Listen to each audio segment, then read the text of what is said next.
अस्सलाम वालेकुम रहमतुल्लाहि व बरकातुहू। गो पान चैनल बाय नुमान से वेलकम कहते हैं। आज हमारा टॉपिक है बैड बूटिंग। ठीक है, ये बस धूप में खिलती है। इसके काफ़ी ज़्यादा कलर मार्केट में मिल जाते हैं। इसके आप कलर लेना चाहें इसे आसानी से आप गो कर सकते हैं। ये देखें, मैंने एक बोतल ली हुई है लीटर की, 1.5 लीटर की बोतल है साथ ही है। 1.5 लीटर की बोतल में बस लगाई हुई है। देखें कितनी अच्छी ग्रोथ कर रही है। इसके फूल का साइज देखें कितना बड़ा बड़ा आ गया। देख लें, आप ये बड़ा कर सकते हैं। कैसे? आप इसको बाद NPK खाद की स्प्रे करें।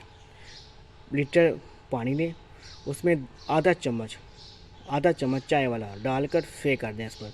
देखें कितने हरे पत्ते हैं इसके, और देखें कलियां देखें कितनी मोटी मोटी इसको लग रही हैं। देख लें, ये 2 कलर लगे हुए हैं इसके अंदर, एक पिंक वाइट है और एक पिंक है। यहाँ पिंक है, ठीक है, और यहाँ पिंक वाइट लगा हुआ है। ठीक है, क्योंकि ये 2 होल यहाँ थे, 2 होल यहाँ थे और 2 होल यहाँ बीच कर थे।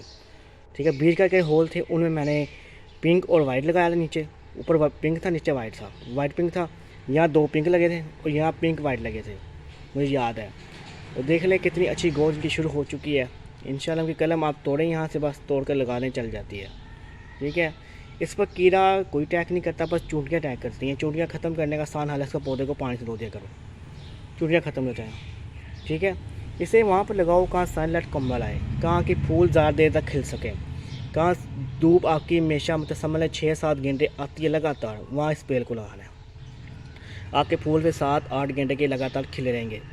आप वहाँ लगा दो, कहाँ 2-3 घंटे की धूप आती है, उसके बाद फूल बंद हो जाते हैं, तो फिर यही रहना है।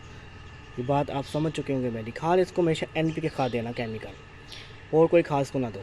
ठीक है, ये खाद बहुत कम मांगती है, ज़्यादा खाद नहीं मांगती, ये बात याद रखना। ठीक है, उसके बाद इसके अंदर पानी आप इसको कम देना, क्योंकि इसके अंदर मैं कोकोपीट यूज़ किया हुआ है। 50% कोकोपीट है, 40% गोबर खाद है और 10% मैंने इसके अंदर रेत यूज़ की हुई है। किसी तरह से इसका पानी जैसे सूखता नहीं है। ठीक है, आपको उसकी वीडियो कैसी लगी है मुझे ज़रूर बताना दोस्तों। ठीक है, मेरे चैनल को सब्सक्राइब करना ना भूलना, लाइक करना ना भूलना और शेयर करना ना भूलना। इसकी टोटल सारी मालूम मैं दे चुका हूँ। इसके बीज से ही आप गो कर सकते हो, उसको कलम से गो कर सकते हो दोस्तों, याद रखना। और कोई बात पूछनी हो नीचे कमेंट करके पूछ सकते हो दोस्तों। ठीक है दोस्तों, फिर अपना ख्याल रखना। अल्लाह हाफिज़ दोस्तों। देख लें फूल इसका मैं पास करके शो कर देता हूँ। ये देखें कितना अच्छा बड़ा फूल लगा हुआ है, देख लें। ठीक है दोस्तों, फिर अल्लाह हाफिज़।